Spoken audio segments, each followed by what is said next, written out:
This is Professor Corey from the Professor's DuBois channel, and this is going to be our fifth lecture from Chapter 17. And what we're going to cover are titrations using a strong acid and a strong base.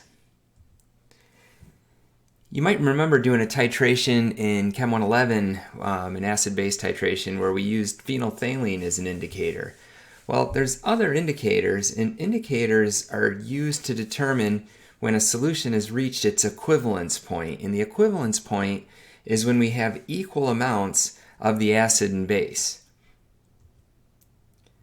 So when we're choosing an indicator, we can use the pKa of that indicator, and that should be close to the pH at the equivalence point.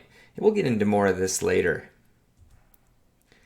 There's really just four types of acid-base titrations, and in a way you could almost think of it as there just being two, or three. So we can have a strong acid and a strong base. That's what we're going to cover today. Well, we could have a strong base and a strong acid. It's really the same thing, except the titrant is a strong acid instead of a strong base. So we can switch those, but the principle is the same.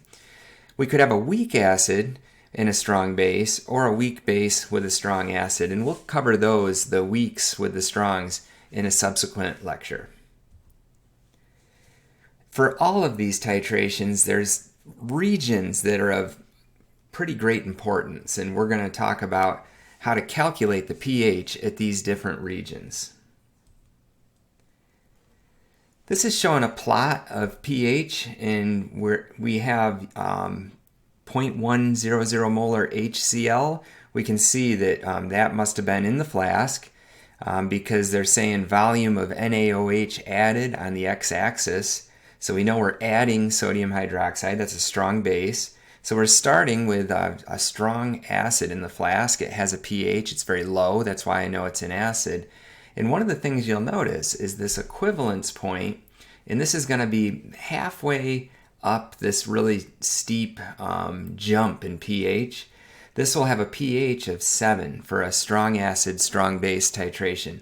That's a really good thing to know because you can look at a plot and know right away if that equivalence point is at a pH of 7, then we're titrating a strong acid with a strong base. We need to write a netionic equation when we do these titration calculations. It makes everything so much easier, and I want you to do this for yourself. There's 6 strong acids. Pair them up with any strong base, write your netionic equation, and you will get H plus OH minus going to H2O for every single one.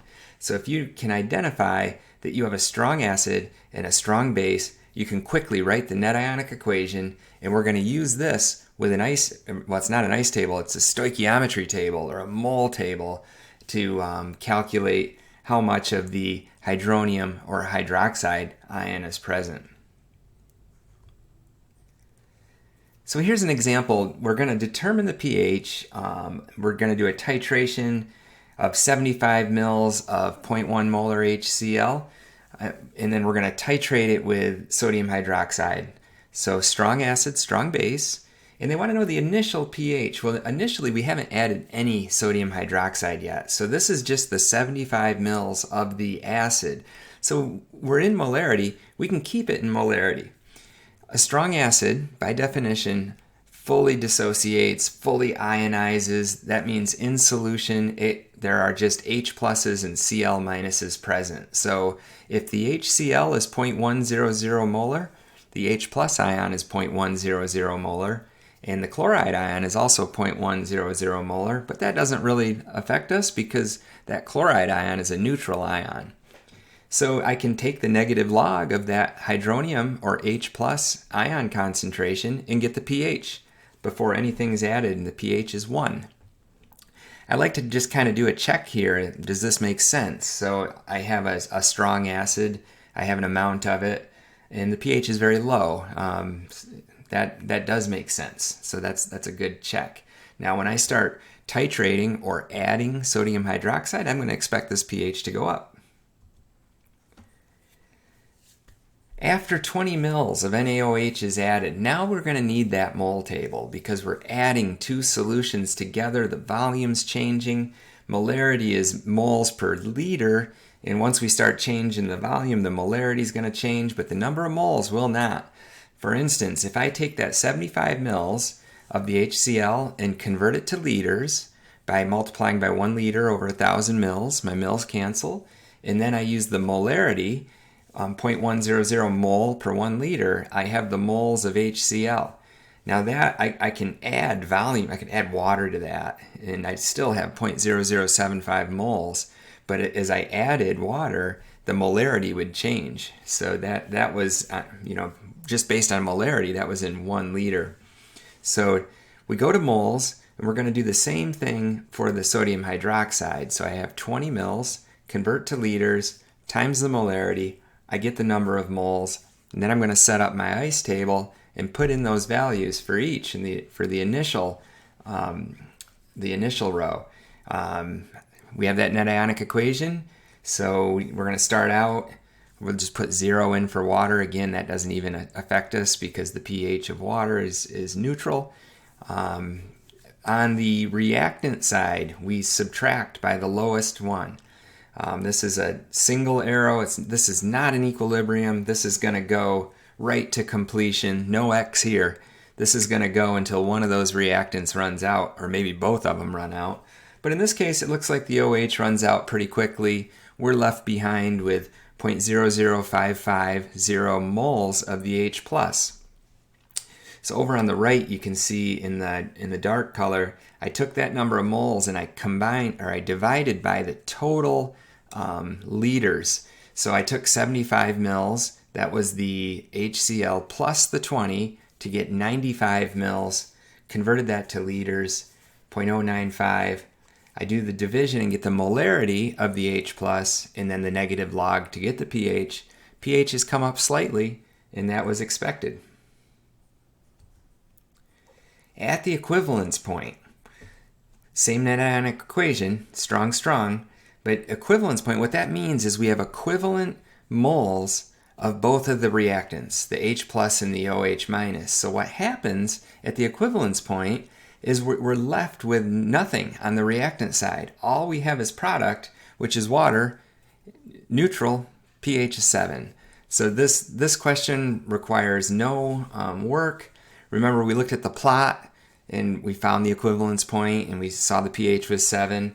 Same thing here. So if for a strong acid and a strong base, if we have equivalent amounts, pH will be 7. Now we've added 100 mils of NaOH. Okay, so I've got my netionic equation. The moles of the H+ is the same, starting out 0.00750. And on the right in red, I calculated how many moles of the hydroxide ion I'd have. So I took the 100 mils, converted to liters, times the molarity, and I've got 0.0100. So I put that in for my initial for the OH-, and now the H+ is going to run out. That's going to go to 0. So we subtract both by the 0.00750. We're producing water. That's okay. We don't really care. And we're left with 0.0025 moles of the hydroxide ion. So next step is to take the moles, divide by the total volume. The total volume was the 100 mils of the NaOH plus the 75 mils of the water. I just converted that to liters, 0.175. I divide moles per liter. I get 0.0143 molar. Now this is the hydroxide ion. So if I take the negative log, I get the POH. That's what I did, 1.845. A lot of people will stop here. They think they got the pH, but that makes no sense. We've got excess hydroxide ion. So I'll take 14 minus the 1.845 to get the pH at 12.155. And this is what you've been waiting for. This is a practice set for you. So we're doing a titration. We've got HClO4, that is a strong acid, and we're going to titrate with potassium hydroxide. So that's a strong base. So we're going to calculate the pH for these different volumes added. Now notice the first one, we're not adding any KOH, so that's simply the HClO4 by itself. So we've got 0.200 molar you can just write that going into its ions, strong acids. So we're 0.200 molar in H+. Negative log will get you your pH. There's a little hint to get you started. Hopefully you can work through the rest of these on your own. Remember, you have to go to moles. So this is a mole table. It's a little bit different than an ice table. And afterwards, you have to combine those volumes to get the total volume, to go back to molarity, to then calculate your pH. So pause the video. I'm going to move to the next slide with the answers.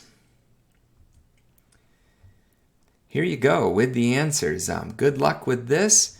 We're going to do another mini lecture where we talk about titrating a strong with a weak, and that's going to be very different.